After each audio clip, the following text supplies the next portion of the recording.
we're back for part 2 of my podcast with Dallin and Karli, and thank you for coming back in.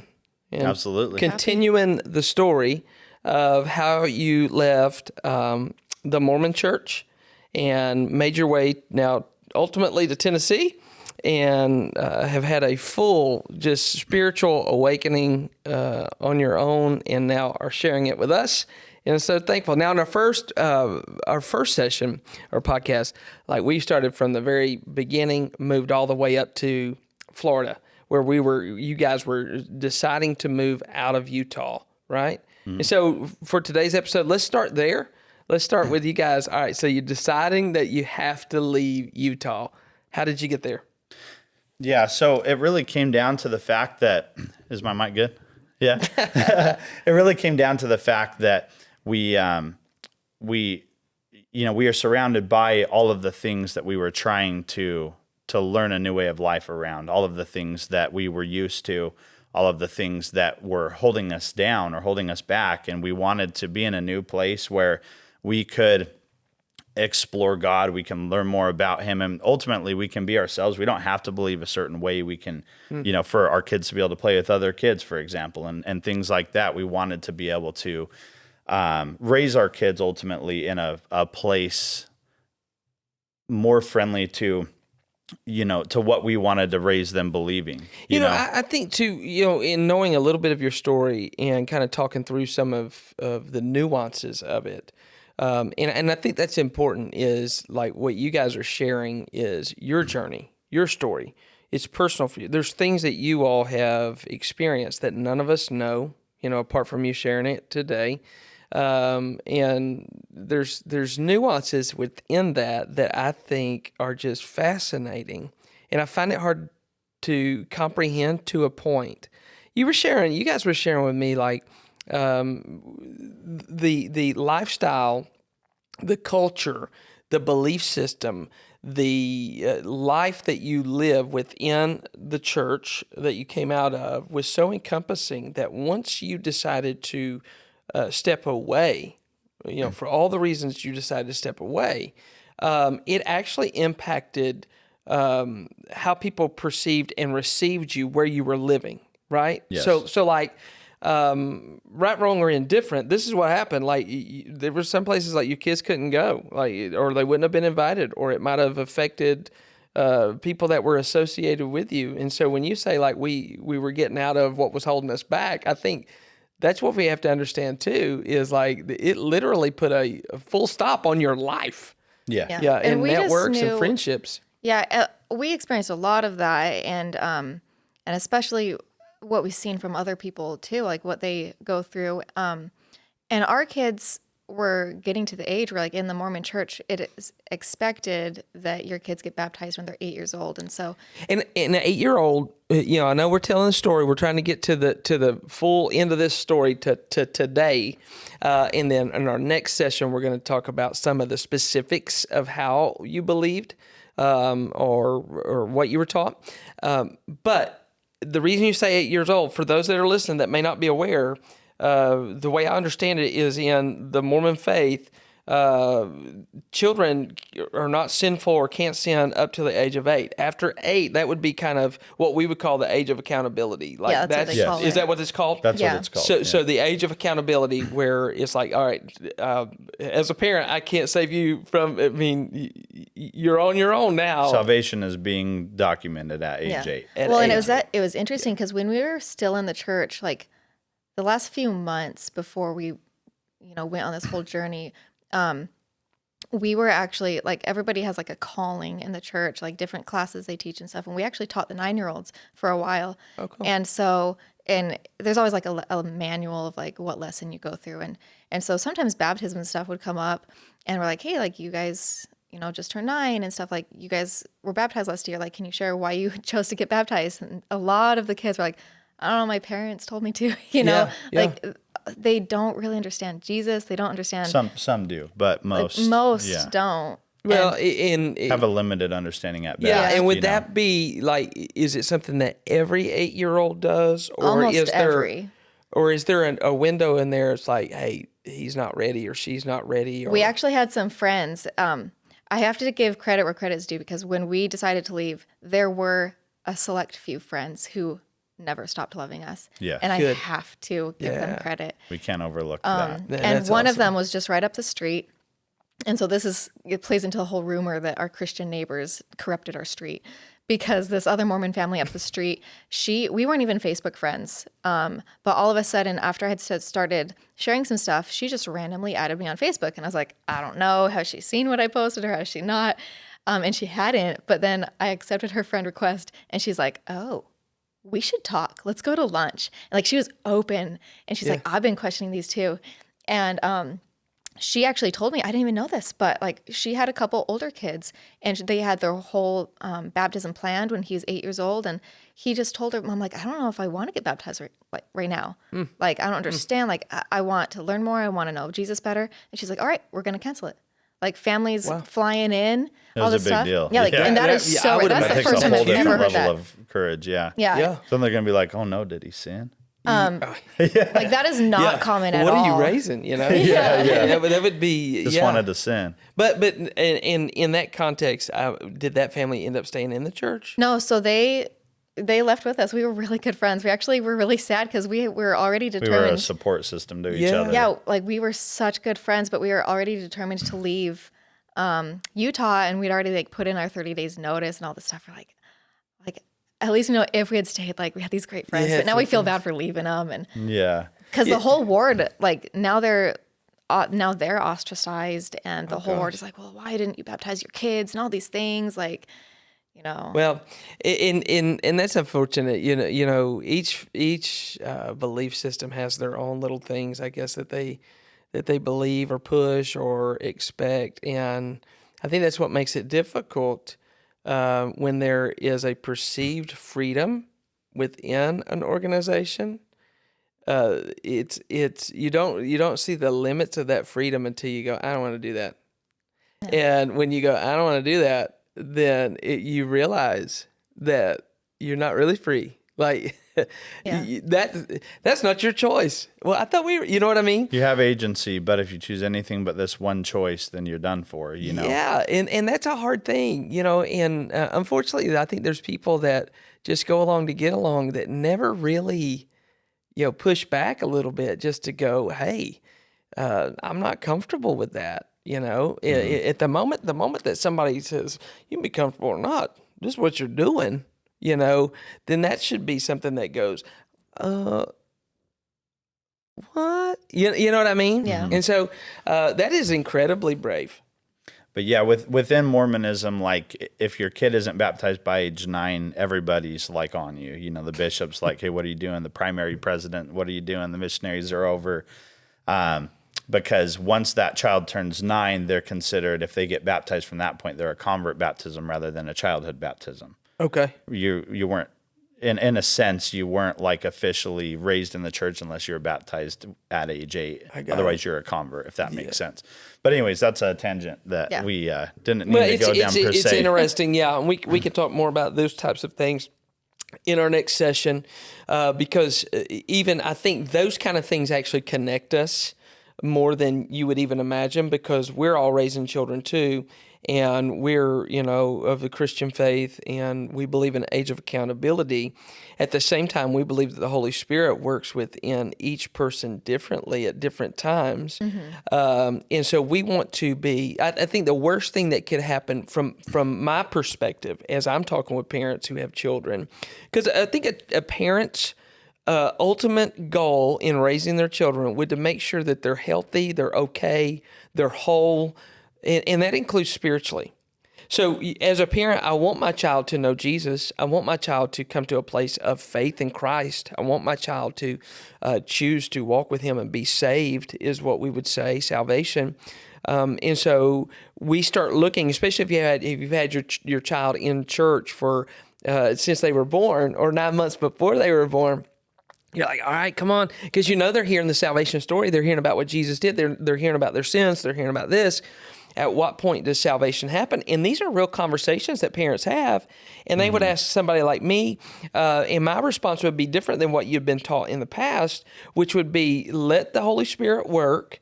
He is the one that speaks their language. He can talk to them. It's everybody is a little bit different. At the same time, the truth is, we would say by the age of 18, if a child has not made a decision by age of 18, the chances of them accepting Christ and salvation after 18 drastically drops. Especially if they're in college. Yes, it drastically drops. All the stats show us that. So there's a little bit of pressure, I think, even in our faith to say, I want to give my child every opportunity. But then the backhand of that is, I don't want to talk my child into something. Because when they're 30 or 45 or whatever, they're going, yeah, it wasn't, I just did it because my parents wanted me to, but it's never really been mine. What a sad thought, right? So there's this, what are we doing? It's a fine line. It's hard to be a parent. It is. Because you're, on one hand, you're responsible for how they turn out, and on the other hand, it's only in God's hands. It's only in God's control. Because they were on loan to us, right? Yeah. So, all right, so 8-year-old salvation, we'll get back to that. Yeah. So, we're moving forward. So we'll go on with like wanting to get out. Yeah. So I mentioned last podcast how I flew to Florida, right, on Spirit Airlines on a red-eye flight. You told us that yesterday in church. But yeah, you were on Spirit. What a blessing. Anyways, I finally get there 6 hours later than I was supposed to arrive, right? And it was Good Friday, okay? And they were doing a Good Friday service. Well, here's one thing. I had never in my life heard of Good Friday. I had no idea what it was. You'd never heard of it? At least not in that context. It's not something you celebrate or, something that you give, there's Easter, but Good Friday I'd never heard of. And Good Friday is a weird terminology because it's like Bad Friday, really. Yeah. But it's understood as good. But, I just remember starting to learn things like that. Like we go in and all the preacher was preaching about was the sacrifice he made, how he died. And I'm like, oh man, this is talking a lot about him dying, and I didn't know what to think about it because I'm like, how is this pertinent to like what he then did, but I started to learn. And while I was there, I had this huge moment where I was like, I felt like this is where I wanted to be, where God wanted me to be, where I wanted to be. I wasn't really sure, but I was like, I need to be in this setting, learning. Every time that this pastor would speak, I would just feel full of the Spirit. And it's not like I don't say anymore that I 100% agree in lockstep with anybody per se, but most everything that he taught, I really could feel was true. And so we ended up deciding to move there because of that experience. Flew home, started packing up what we had, started selling all of our excess stuff. Partially out of a need to have spending money, but also out of a need to condense into 2 small trailers that we were going to drive across the country. So we were planning and like preparing to move. Dallin was still struggling a lot with like all this depression, and he had lost his business. And so, we were selling stuff because that was kind of going to help us pay for the trip. And we had run into these problems where, like his health, like he was sick like every other month or like every month for like 9 months. And like a cold or something? Like back to back to back to back. Yeah, colds. just all these things. All of a sudden, like we had these e-bikes worth like thousands of dollars, and we couldn't sell them. Like he had listed them for a good price. Like he couldn't sell them. Just all these things kept happening. And he's like, why does it feel like, like we know what's right, we're trying to do what's right, but nothing's working out? And so one night we were talking about it, and there's a lot more details that we could go into, but it really came down to like, it felt like there was some hold on us or something, and some sort of curse, you might say. It was a darkness, yeah. And so it almost felt in a sense like a curse, kind of like nothing could go right. Can I? And we're headed to leave in Utah, right? But I want to say 2 things kind of strike me. Because over the previous podcast, over my live interview with both of you, we've alluded to your depression, right? We've alluded to the fact that mentally it was just breaking you down. And I think there's Karli probably dealt with it differently. I mean, just the sadness and just different thing. But I think it's important for people to understand And in whatever context, whether you're listening to this podcast because people know you and they're intrigued by your story or disagree with it or are angry with you, or there's people that are joining us they just stumbled upon this.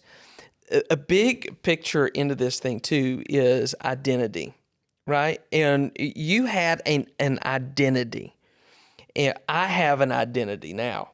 You have one now. You know, people that have met you since you've come to Tennessee know you as the folks that moved from Utah, right? And so they know you. That's an identity.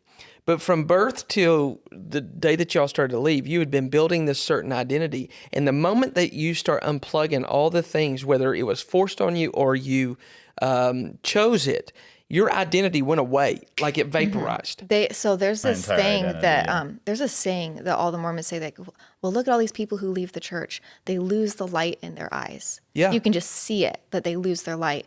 And experiencing all of this, like, I came to realize, like, yes, we do lose our light because it's depression. You lose your entire belief system, everything you ever knew, oftentimes your entire family and support system. That is depression. You lose the light in your eye because you've lost everything. It's all gone away. And I think on a larger scale, we know people that are dealing with this identity loss or a loss of light from different things. We have people that get fired from a job that they lose their understanding of who they are because they've had 30 years of experience in this one place. They've wore this name on their shirt for years. Now it's stripped from them. We see it on a larger scale from like some of the athletes that we like to watch on TV that have played a particular sport their whole life, and they're going to retire. They're not going to retire. They do retire, and then it goes crazy because that's all they've ever been associated. That was their identity. And I think as we think about this and as we move forward, there may be people that can't connect with you guys coming out of a Mormon church because they're like, I don't know what that's about. Like, there may be people that can't connect with me, being from, being a pastor or out of the South or whatever. But there are thousands, millions maybe, of people that can connect with the fact that, dude, I have felt what you felt by losing my identity. And then to see you now, where you got your smile back and you kind of rocking on, like that may be like episode 4. How do you restart your identity? You know what I mean? And get your light back. But I don't want to undersell that, because I think if we could go back in time and be a fly on the wall when you all are going through that thing, I think that's probably the most dangerous moment of your life. Mm-hmm. Well, it was. And, I just had this thought. I think that the disciples really went through something similar because they were raised in very strict law of Moses Judaism, right? Yeah. And now they're all of a sudden following this like renegade, right? I mean, Jesus was out there completely contradicting the practices and laws of the time, and he was teaching them a new way to see everything. Mm-hmm. When he's approached to ask, what's the most commandment? The Pharisees approach him and say, what's the most important commandment? Mm-hmm. And he says, to love God and to love your neighbor. And they're like, hold up, what's going on here? In fact, they're like, hey, you can't say that. He says, well, what's it say to you? Like, you tell me. Yeah. And they're like, love God and love your neighbor, and then you're right. So then they get so incensed. They're like, well, who's my neighbor?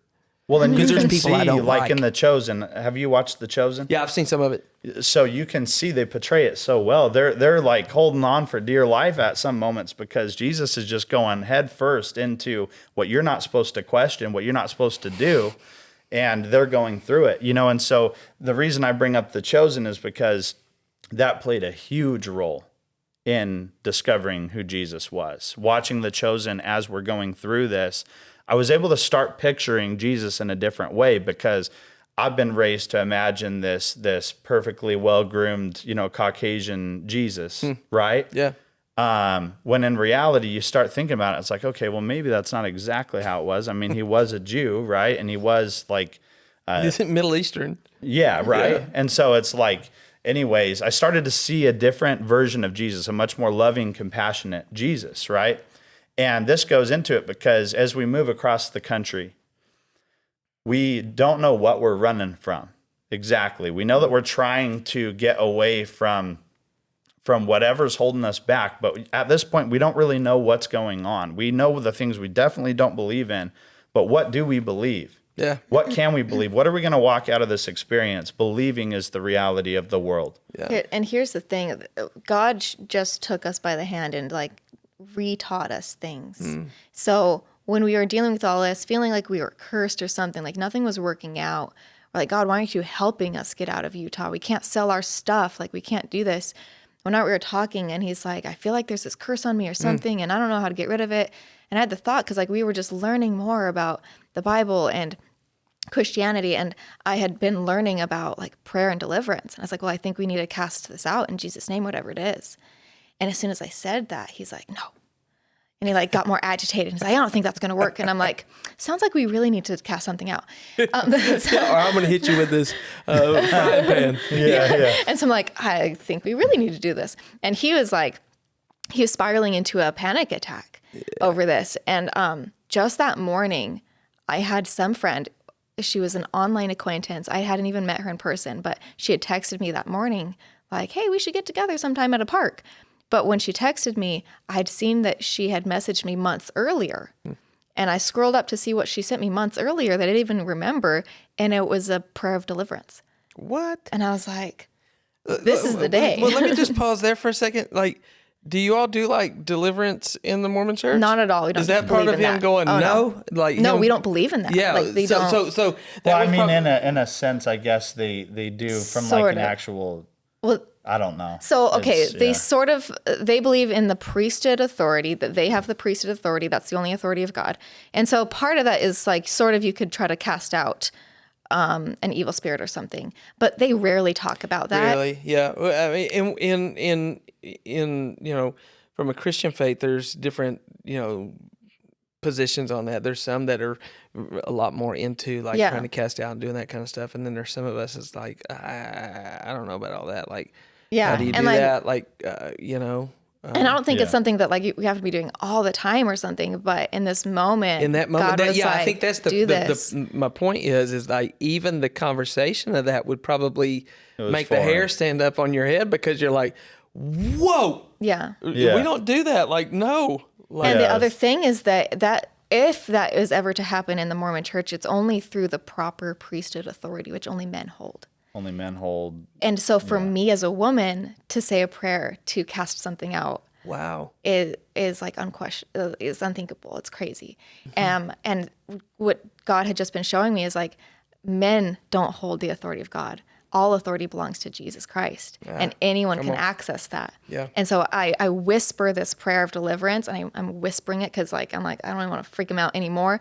So he can't even hear me, but I'm Sound like a whispering. basket case, but I really was. No, you know what? I just don't think that people fully can grasp this journey. No. Like I would have probably been 10 times worse than you were. I think that's been my whole point. I think you're underselling that, which is, guys, this has been brutal. Like even some of those flashbacks of, and we were talking kind of off air, not to muddy the waters, but the right people saying the wrong thing at the right time can cause those flashbacks to where it's like, well, what am I doing? What am I doing? You know, we have those panics because that's how our identity was. That's how we were trained. So now I'm met with the truth, and the truth meaning I feel like, God needs to cast this. Jesus is the only one that can deliver us from this. Yeah. And even that feels foreign. Yeah. Right? But he just showed us like, because he's like, no, this is not going to work. Don't do this. Like getting angry, and I'm whispering this prayer, and he instantly calms down. Instantly, the panic attack's over, and I finish his prayer, and he's like, yeah, that worked. Yeah. It was crazy. It really was. And literally the next day, I think the next day we sell those bikes that we hadn't been able to sell. No way. The next day he gets a job offer in Florida. Florida, yeah. And everything started working out. Yep. I'm real big in, it's not the prayer, but who you place your faith in. Yeah. Right? Yeah. Who you call upon. Yes. And so this person that sends you this months before you get it and you're reading it, the power's not in the prayer, the wording, the It's calling whatever on they said. Jesus. You could just say his name. That's right. Yeah. Yes. And I love that, how that is, man. Yeah. Oh, man. That gives Absolutely. me, So now let's move on to Florida. Yeah, I was going to say we should have been in Florida about 20 minutes ago. Yeah, we should have started talking like last year and just keep rolling. Yeah. But anyways, so we end up moving out to Florida. And when we first were moving out there, again, didn't have a plan. I knew I was starting a job, had no idea what it was or what it was going to be about, but I know what the potential earnings were, and that's all I cared about. Right? I was like, if I can make X amount of dollars a month, then I'm going to do it. We're going to go. It's going to work out. We moved into an Airbnb short term, and we started attending this church. And one of the biggest things that I loved about it is that as a newly, having just left the Mormon church, I loved that they weren't trying to convince me away from any of my beliefs. At the time that I moved there were still huge parts of the Mormon faith that I was holding on to, including belief in the Book of Mormon. I was still holding on to the fact that surely I wasn't deceived about everything. Surely there was at least some things that were true. The most important things were true, and the rest. He never challenged it, never talked about it. All he did was reassure me of Jesus's love. And his name's Tim Goad. He's a hero of mine. I see him as a father figure now. Absolutely love him. But what he really did was he took me under his wing. He loved me. He loved me for who I was.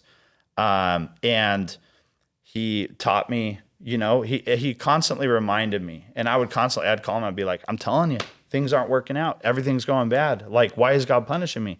He's like, Dallin, God's not punishing you. God's got you. And he would constantly tell me, look, this is a dark chapter, but a new chapter's coming. The book hasn't been written yet. Yeah. God's got you. And I never really knew what that meant. I'm like, God's got me. Like, what are you talking about? You know what I mean? Like, God does not got me. My life's falling apart. Nothing's working out. The job that I took there to get there was a nightmare. It was an absolute nightmare. Best case scenario, it's a very high pressure sales position. We were expected to do 3 full-blown, I was selling showers, okay? Shower remodels. And we had to do these 2-hour-long presentations, and you have to sell within that 2-hour window and get to the next one. But I mean, I was driving an hour and a half to 3 hours in between each appointment every day. So I'm literally putting over 1,000 miles on my car a day. Tons of pressure. If you don't sell, you make a salary that didn't even close to cover what our expenses were. Ooh. And the pressure of it just increased my anxiety to the point that my mental health imploded. And I ended up having to quit that job. And we began looking frantically for work there. And so our temporal problems continued to get even worse there, significantly exponentially worse. But what we were discovering, what we were learning and feeling, what we were becoming as far as Christians was beautiful. Yeah, I can't imagine. You've got a plan now, all right? We've prayed and we felt it kind of lift, and so now you've made it to Florida, and everything that you had planned to do is kind of imploding around you. Mm-hmm. So it's like the second wave of like, you're not going to make it. You know what I mean? Like, it's just another ball bat to the knees of hope. Yeah. And in your credit card debt is going through the roof at this point. I can't imagine. That thing's smoking. That car's just. It's red hot. Yeah. Luckily, it was metal. That was a metal card. Well, but I think too, you're out living on faith, and it's a faith that this is what's crazy, is it's a faith that you're newly embracing. It's a different type of faith. It would have been so much easier to turn the car around, go back, fall on your sword. I'm sorry. The world got a hold of me. I shouldn't have questioned anything. I'm back. And I was tempted to do that every single day of the journey. Really? Every single day. But that would have only been, I guess the temptation then, and you would have to tell me that the temptation would, though, have been just the quality of life, the assurances. We just wanted our life back. Yeah, I wanted to be able to prosper again. And if I had to go back to the Mormon church to do it, I was very tempted at many points. I was like, maybe they're right. Maybe I'm wrong. Maybe I'm deceived. How would I know? Right. But did you feel the same way? No. No, like I said, she was rock solid through this whole thing. From like, it was like a 1 or 2 week, like, oh my gosh, I can't believe I was deceived. And then I was like, thank you, Jesus. This is awesome. Like, I know truth. Like, thank you. And so it's very different because he experienced a I couldn't lot have more. made it without her strength for sure. So he's over here. We got to talk about this. He's over I'm here. a mental case sometimes, you know. No, I felt like every day he's like, maybe we should just go back to Utah, go back to the church. I felt like I was like spraying a cat, like, no. Listen, stop being so hard on yourself. I think anybody that has a family that, whether it's the husband or the wife that's, or both that are carrying this load, I think there's a natural pain in not seeing that come together because you're going, how am I going to pay for this? How am I going to provide? How am I going to do? So that's the weight you're living under, not to mention the spiritual journey of finding faith. You're built different, right? You're happy to be out. You're like, all right, it's a new world. You're She's like, analytical, yes. right? And So she's over here like, all right, let's figure this out, right? I'm spreading my wings. Karli, like seriously, how did you stay so mentally strong? Jesus, I guess. Yeah. I mean, obviously your head wasn't in the sand. Obviously you knew what you weren't making. Mm-hmm. You knew that you were living on credit cards. You knew that you were in an Airbnb. But you're like these two different, like you both could tell this story two different ways and end up at the same place. yeah. But we would have a different ride, you know? Mm-hmm. The way I hear it, y'all correct this, but the way I hear it, like, you're on this adventure. Like, here she is. Like, you know, but maybe as we said in part one, you come from this kind of pilgrim kind of DNA where they're pulling cards. Forget the belief system, but they're pulling cards. You were born with this adventure DNA. Well, and he has some of that in his bloodline too, but his family's so much more toxic than mine. Oh, yeah. And so he had a lot more to deal with. Yeah. And not when we say my family, we don't refer to both sides. My mom's side has been very gracious to us. Well, let me say this to you, because people that listen, we're not bashing anybody. You're telling your story, and bottom line is, I don't care who you are, where you're from, what pay scale you're on, South, West, East, North, America, Russia, China, whoever. Families are messy. They're messy, and most of the time, people don't understand how messy they can be. Yours just happened to be a little different than hers. So well, and what was really the pressure that was on me was financial. All I know is before I left the church, I was balling. I was doing very well for myself, right? And I wasn't, I wasn't a big deal, but I was on my way. And that just makes overnight, it was like a light switch. Prosperity was completely impossible. Even survival was only due to credit cards, and so that mental flip, it's like if this faith action that I made to leave the church was the wrong move, I can see why God's punishing me. I can see why everything's happening the way it is, everything that's being said, not to mention I'm constantly being messaged by all of the people that I used to, many of whom I esteemed as, very, very important leaders in my life, people I was supposed to listen to, adhere to in the past, are still reaching out, trying to tell me that I'm lost, that I'm confused, that, I need to return to the truth. And so there's all this pressure, and it's hard to not connect those dots, especially with the way I was raised believing, what I was raised believing would happen to me if I ever left. But what's sad is, I think this happens a lot of different places. Rather than people just wanting to listen and just check in, they want to dictate the terms of the relationship, right? Rather than somebody that goes, I've known these two for 30 years or 10 years or whatever. Hey, man, I'm just calling to check in. I know you've made some big decisions, but you all right? Like, how's things going? What are you finding out there? Like, what's going on? But that was not what you found. It wasn't like somebody was just going to give you space just to be you and figure this thing out and say, hey, I'm going to love you through it.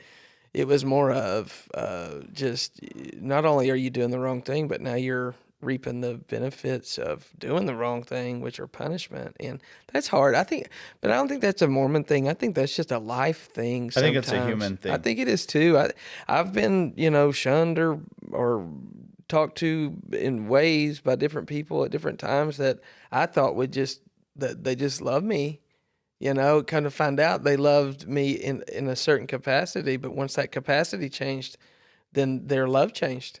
Yeah. And it became more directed at, you need to fall back in line of this, this, and this. But when you can't do that, then you realize, like, the pressure's on me, right? And I can't say anything to them because then that's just me being me again. I'm a narcissist. I'm a this. I'm a that. That's what gets told to you. And you don't know which way's up. Like, you're so turned upside down. Well, and while I'm on this topic, I wasn't planning on saying this, but this is a perfect time to mention. This past week, I was doing sales up in Maine, and I ran into a lady who started talking about how, she's a believer, but her daughter no longer is. Her daughter's become an atheist and all these things. And she's like, I keep trying to tell her this, trying to point out that, trying to do this and that. And I don't know how to save her. I don't know what to do. And I was in a hurry and I didn't say it, and I wish I could. I want to find her number and send her this podcast so that she can hear it. But the number one advice I can give to anybody who wishes that their kids or a loved one sees politics different than they do, sees religion different than they do. If you don't agree on something, especially in terms of religion, when it is so detrimental to their well-being, just love them. True. That's big. Just love them. Don't try and convince them of anything. Don't try and push them. Don't try and chase them, as you were saying in a sermon a couple weeks ago. Yeah. When a man's on the run, don't chase him. Don't tell him how wrong he is. You're just going to put more space in between. You know what I mean?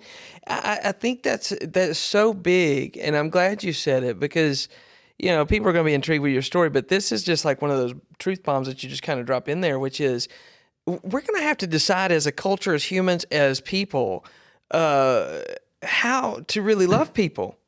Like, especially when we disagree. Especially like me and you are going to disagree on things. There's going to be times that we're not going to see eye to eye, but I'm going to love you and you should love me. Like, it should not. That's the thing is we do not, as a human race, we do not know how to love unconditionally. There's conditions with everything. And I think that's the huge part of this relationship with Jesus Christ is he loves us unconditionally. Now, his love changes us, and it helps to refine us. It takes old things and makes new out of them. But the Bible says he loved us when we were hostile to him. We were hostile to him. Mm-hmm. How did he win the world over? By loving them when they were hostile. Yeah. Right?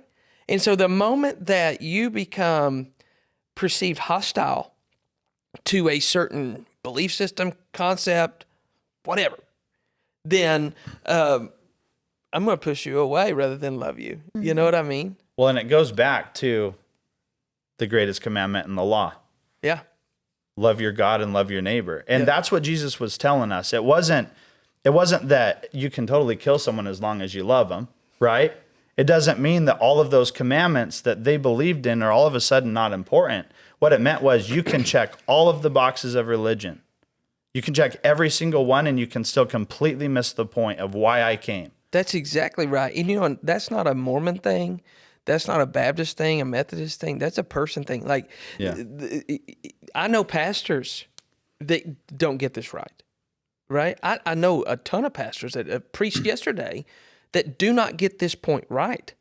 They hate, well, I shouldn't say hate, but the absence of love is hate. Yeah. Right? But they love people in terms of their position and their thought. And if you're outside of that, and this, whether it's pastors, individuals, church members, if you're outside of that, then you're not going to get that love.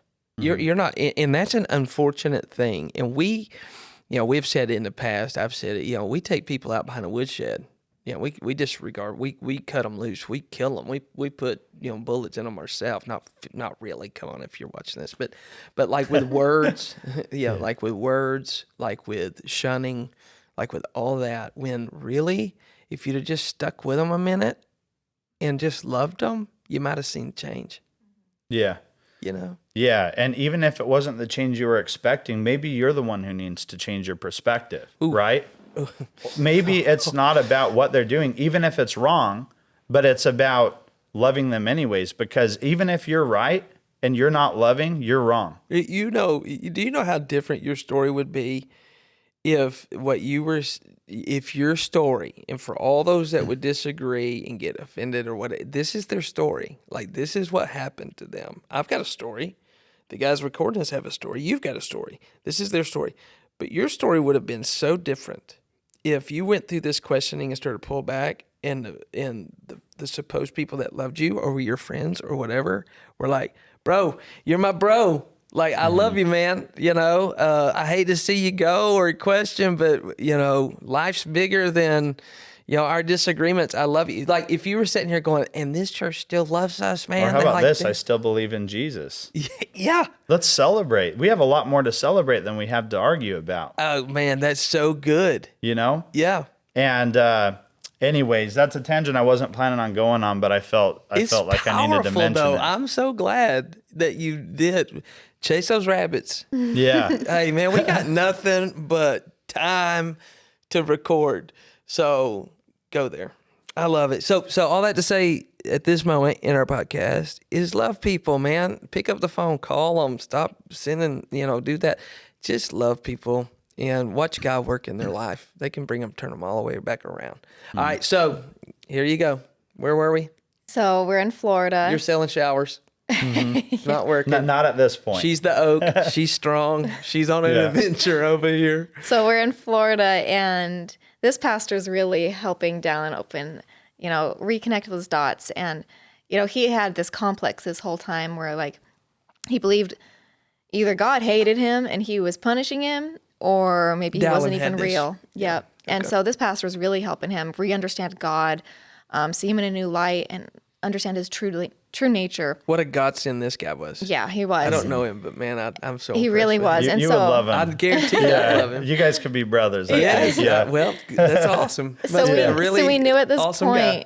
Yeah. So we loved this, what he was doing for us, and we knew that we just wanted to rededicate our lives to Jesus, and so we got rebaptized there in Florida by that pastor, and it was really unique and beautiful because they usually just do baptisms on like a Sunday morning, but it was like a Tuesday night or something, 4th of July, like on Independence Day. Oh yeah, 4th of July. I remember that because I saw the video. Yeah. It was so awesome. So we asked him like to do something a little bit different, and asked if he would do this for us. And so they fill up the trough, and they baptized us during their their Independence Day celebration, and it was like It was amazing. a celebration Yeah, of To our new. declare spiritual independence. Yeah. And I've seen those pictures, and y'all looked like, even in the midst of that pain, in that darkness, you all looked happy in that moment. Yeah, What an we awesome were. day. Yeah. We were. It was a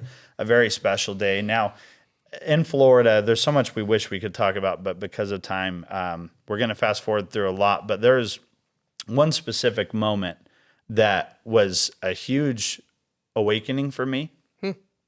And I can't remember what the pastor had spoke on the previous Sunday, but it was along the lines of what it led up to the epiphany that I had. But we were watching The Chosen. We were in season 3 at the time. Season 4 wasn't out yet. And we had been kind of holding off the last episode for months. Yeah, We've been holding it off because I'm like, I don't want to see what happens because then it's going to be a cliffhanger and I'm going to have to wait till season 4 and I can't do that. So I was going to just wait until like right before season 4 comes out, watch it to get re-excited, and then watch season 4, right? Okay.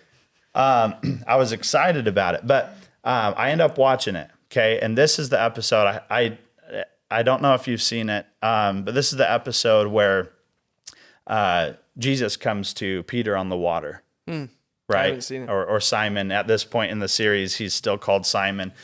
And this is amazing because Simon, this whole season 3, has been going through a very hard thing. I don't want to spoil anything because I really want everybody to now go watch The Chosen. So let me tell you this before you tell me the episode. Let me tell you how weird religion and faith is.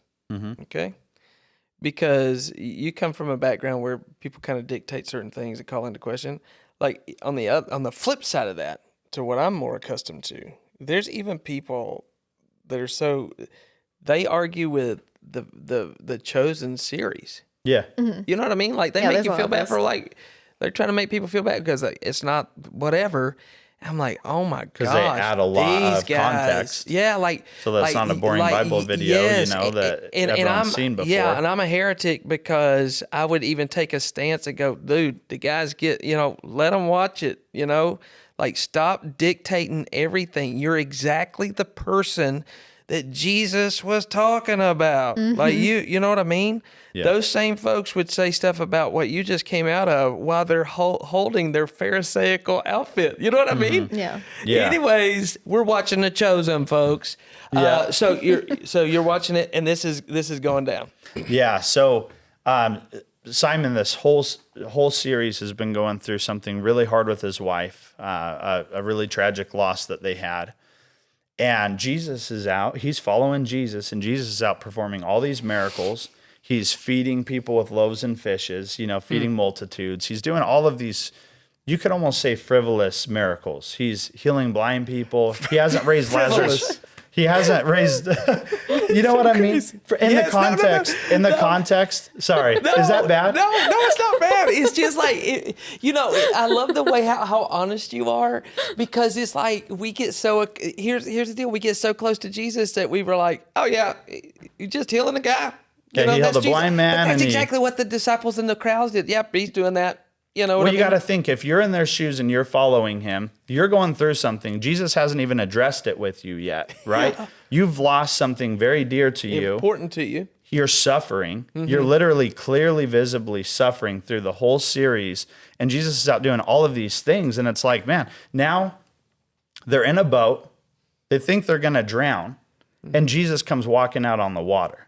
You know what I mean? Yeah. Like you gotta and maybe I'm completely wrong about how they perceived it, but I'm in my mind, like, if I'm going through something, okay, even if it's just that I left everything to follow him, there had to have been some level of like real sacrifice to that, and here he comes out walking on the water. My first thought is, wow, this is amazing. What is happening right now? This is the Son of God. But your other thought could be, or at least was portrayed by Simon's perspective, you're even walking on water and you couldn't keep what happened to me from happening. You couldn't be, what I mean? And so he's feeling this moment, and the way The Chosen portrays it is he sees Jesus walking out, and it almost seems like there's somewhat of a, all right, that's enough. Like I've got He's to like say upset something. with them. I'm frustrated. He's like, we're about to die, and you're like, look what I can do.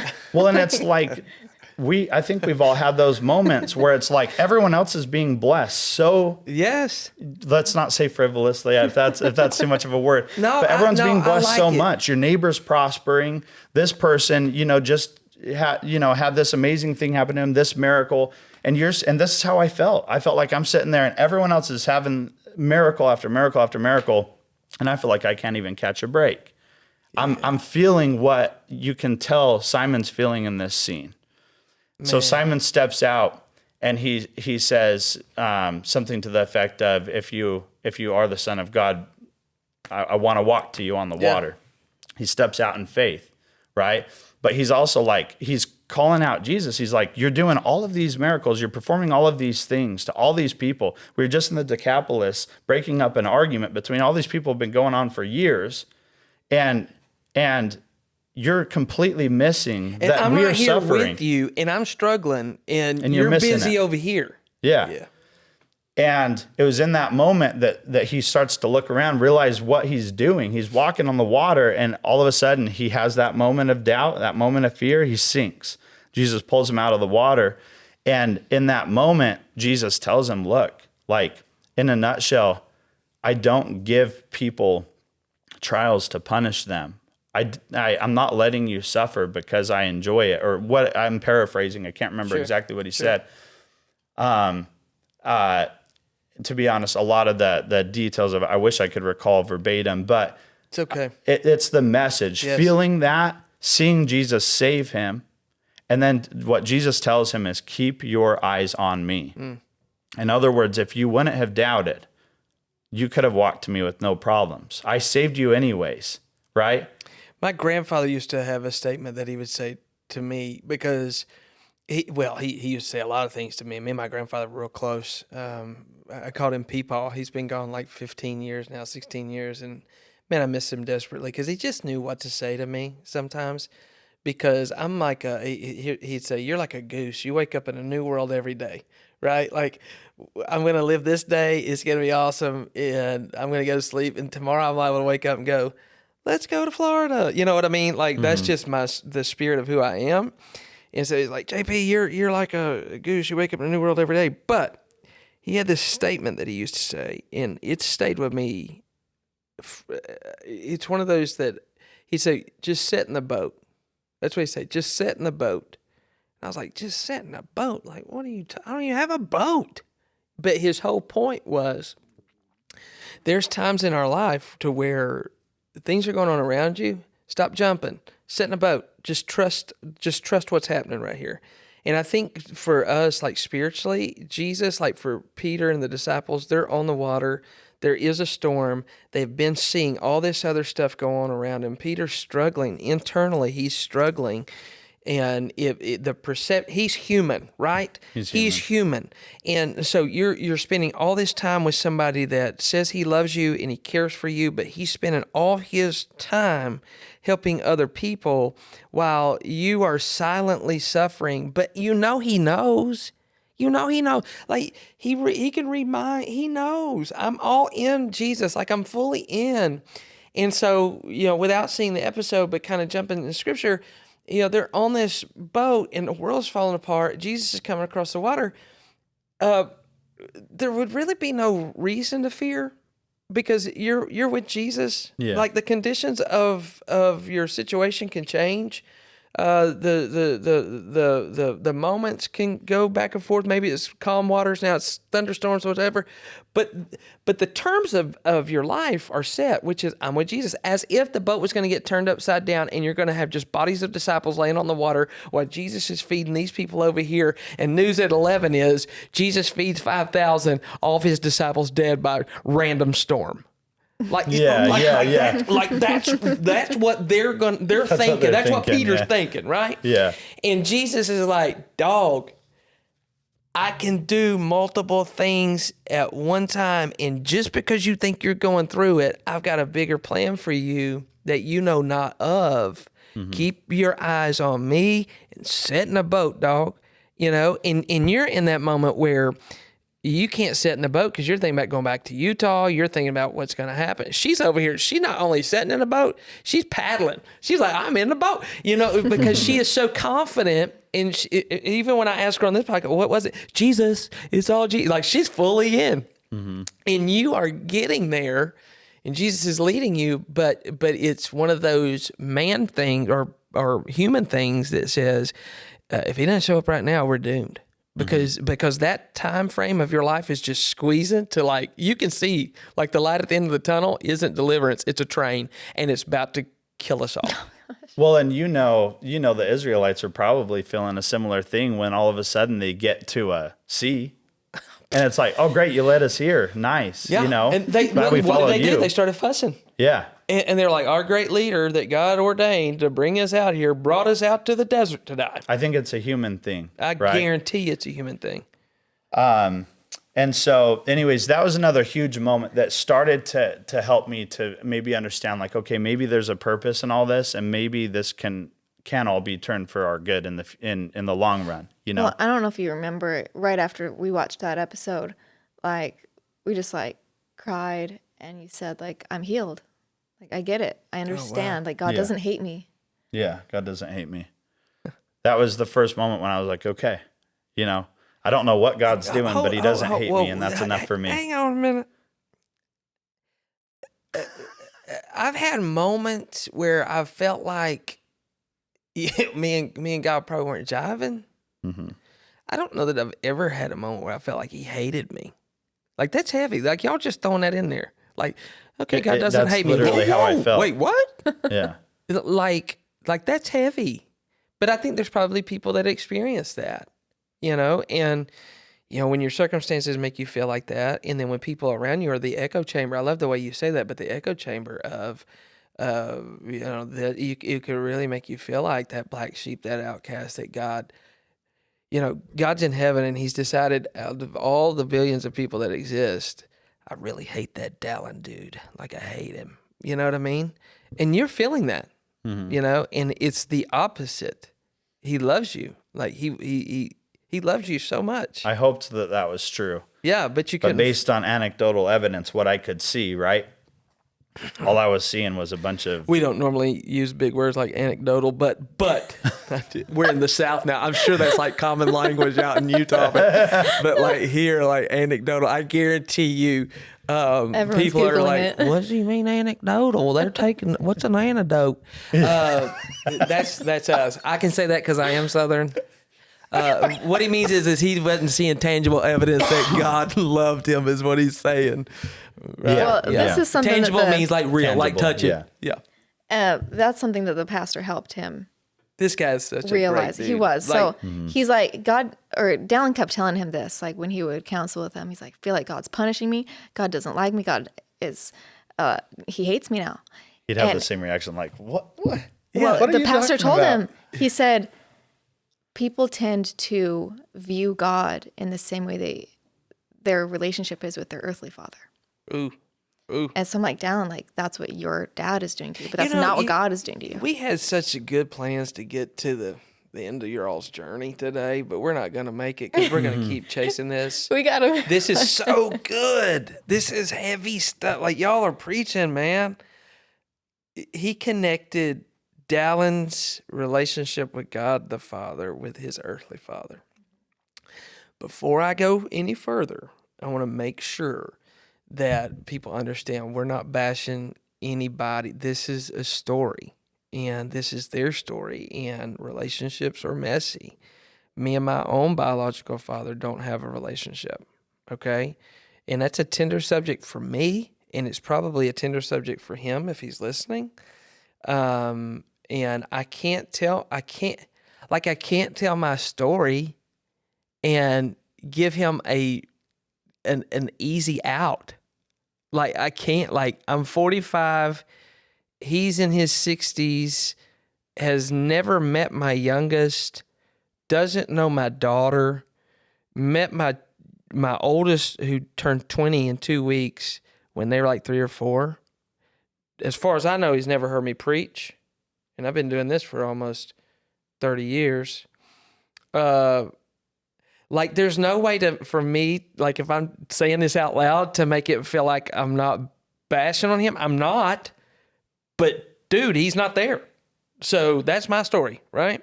I wish it was different. I'd love for it to be different, and there's still time for it to be different. On my end, it's wide open, but I can't fix that, okay? And so I'm not bashing him. Just like whatever you're about to say next, you're not bashing either, but it's your story.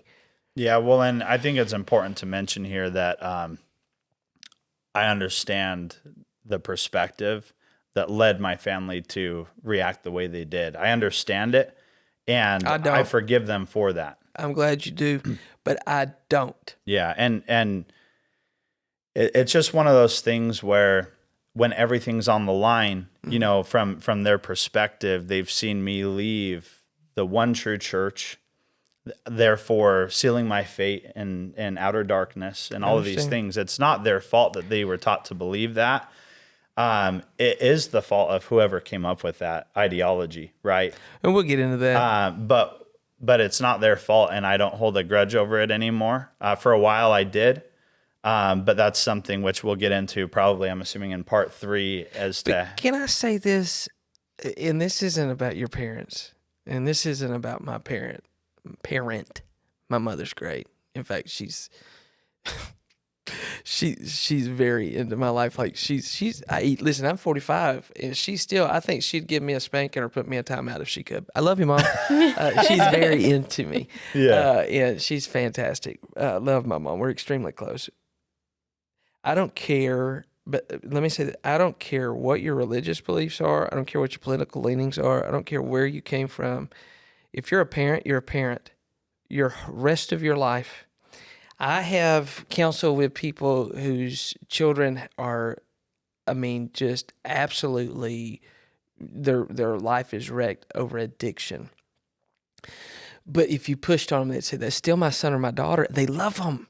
And their lifestyle's completely different. We have parents that line up and get in their car every Saturday to drive cross country to sit in a jail cell visiting room, and their kids have done the most notorious things on the planet, but they'd say, that's still my son or my daughter, right?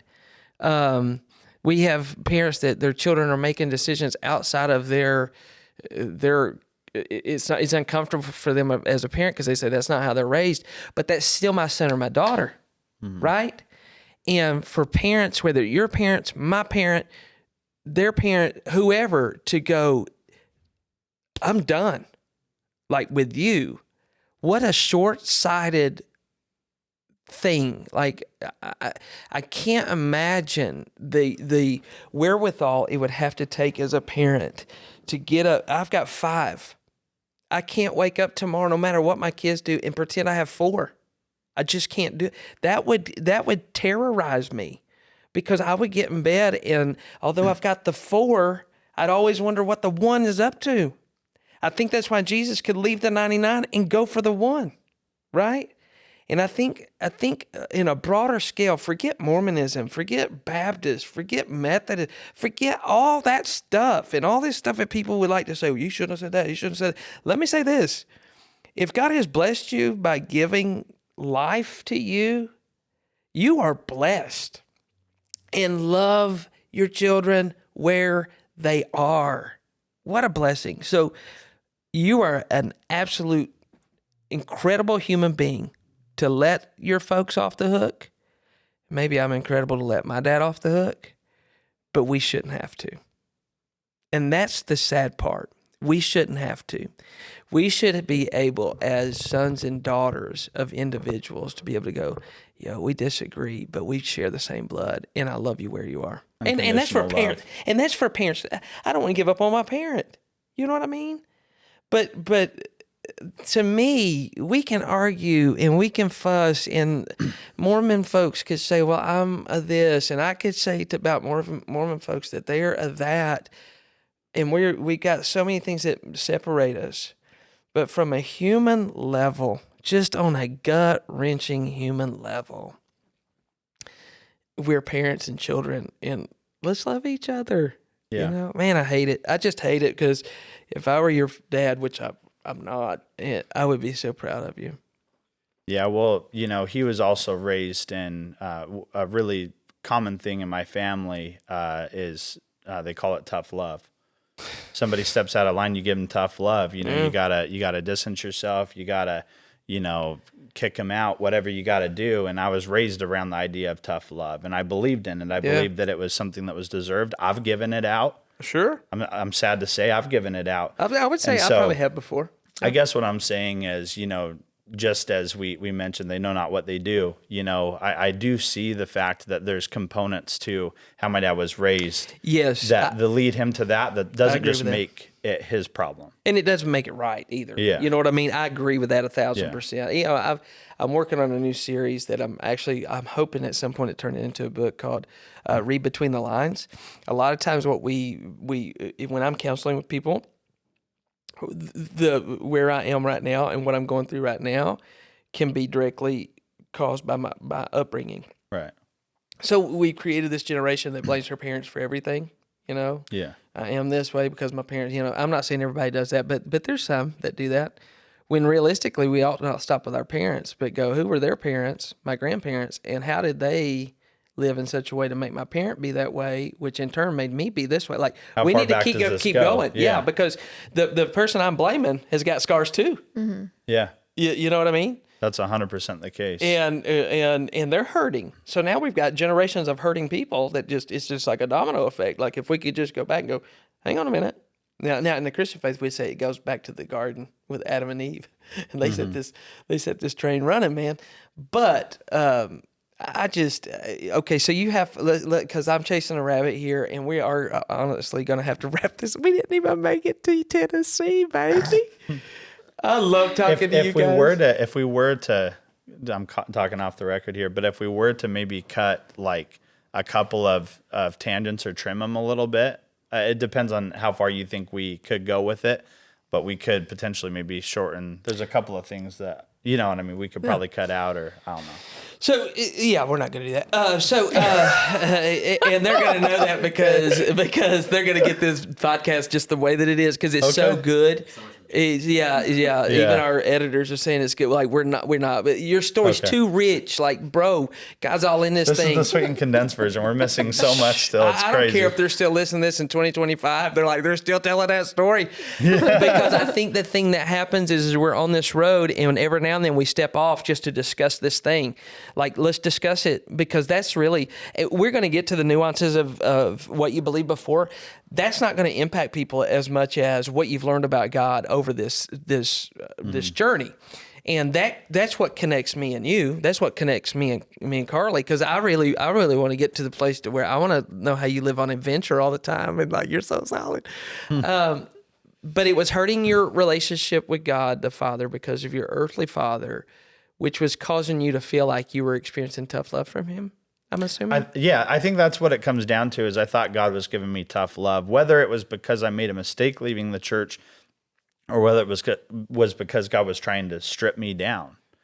And in a sense, looking back, there were a lot of ideologies, a lot of pride that I had. I didn't know I had, but I was prideful. I did think I was pretty legit. You know what I mean? I thought I was not the man, but I thought I was doing pretty good. And I was really confident in myself and what I was doing. And I think that there was a lot of pride that had to be stripped. I think that it came down to a lot of things, but it wasn't because of a punishment. It was because, you know, sometimes to experience the resurrection, so to speak, your old self has to die first, you know? And I think that that's almost, in a sense, how I would describe what happened. I almost felt like my ego had to die. Now, this is the stuff you want to cut out of this. Have you lost your mind? This is so good. This is so good. Like, yes, like the Bible makes it real easy sounding, you know, a relationship with Christ. The old is passed away, and behold, all things are made new. Mm-hmm. Man, that old stuff don't come off easy. It doesn't come off easy. It does not, because I'm comfortable in the old. I know the old. I work the old. That's what has got me here, right? The new, I don't know. The new is uncertain, right? I would rather have old, like, you know, there's certain people that don't like to buy new clothes. Did you know that? Like, they like to go to consignment stores and, you know, thrift stores, because they would say, it's already broken in, bro, right? Mm-hmm. It's like, it's already broke in. And so for some of us, our old self is already broke in. I know my faults and failures and what I can improve upon, and but new me, that's hard. And so you're dying, like your pride's going, you're being humbled. You know, the Bible says, you know, fruit of the Spirit is humility. And you can't live a life of humility unless you've been humbled. Right. And so what we tell people all the time, I heard a guy say this, but I'm keeping it like my own, is like, I can choose to humble myself to find humility. Or you can be humbled. Yeah, and that's called humiliation. And God will allow me to go through a humiliation to be, you know, to find humility, you know. Humbling, I can choose to do it on my, they go, that's very humbling, you know, or I'm going to humble that guy. Anybody they've ever humbled, it was humiliating. You know what I mean? So you're going through that. Karli, are you having the same experience with this? She wanted to say no. I know she did. Her struggle was me struggling, I think. Right? Is that I was her the trial. whole time I was just waiting. I was like, I know God's gonna get us out of this. I know God's gonna deliver us. Like, we're gonna have a beautiful new life. Like, I'm just waiting for you to like have whatever breakthrough you need to have. Just praying for him to. In that, when you're watching him go through that and you're thinking like what kind of breakthrough he needs to have, like put that in words for me. Like what kind of breakthrough? Are you thinking it's like a faith breakthrough or just a life breakthrough? It was about a year that he had this complex with God, thinking he hated him or might not even be real. And so I'm like, I know he is. Look at all that he's done for us. Like, you know, he brought us out of this false religion and he wants to have this new relationship with us. So, and I'm like, I know he's gonna bless us and give us a beautiful new life. Like, we gotta trust him. Like, I know he's gonna like meet you where you are. So let me ask this question. This may be too personal, but I think we need to ask it. Did it create a strain on the marriage? Like, were you frustrated with him? Like, bro, get it together. Because you're kind of light years ahead, I would imagine, like spiritually. I mean, not all the time. Like we still did a lot of stuff like together, you know, like we're moving together. We're like doing all these things, like trying to like rebuild our life together. But there were moments, you know, like when he would like have these spiraling moments, you know, like, oh, God hates me, like, and all these things. I'm like, oh my gosh, like we've already gone over this, you know. It like tried really hard to be patient with him. Yeah, that's what I'm asking. That's what I'm saying. Yeah. There's a lot of beating her head up against the wall. Yeah. You know? But that's why I was like so on board with going to Florida, because I knew that this pastor would help him break through, and he did. Yeah. Fantastic. That's a fantastic place to stop our recording, because this pastor did help him. We're going to pick back up. Thank you for journeying with us on this second podcast. See, we got to the end. You don't even realize how long you've been listening unless you've been in the car or looking at it. But that was fascinating, and we're going to keep going with session number 3 coming up very soon.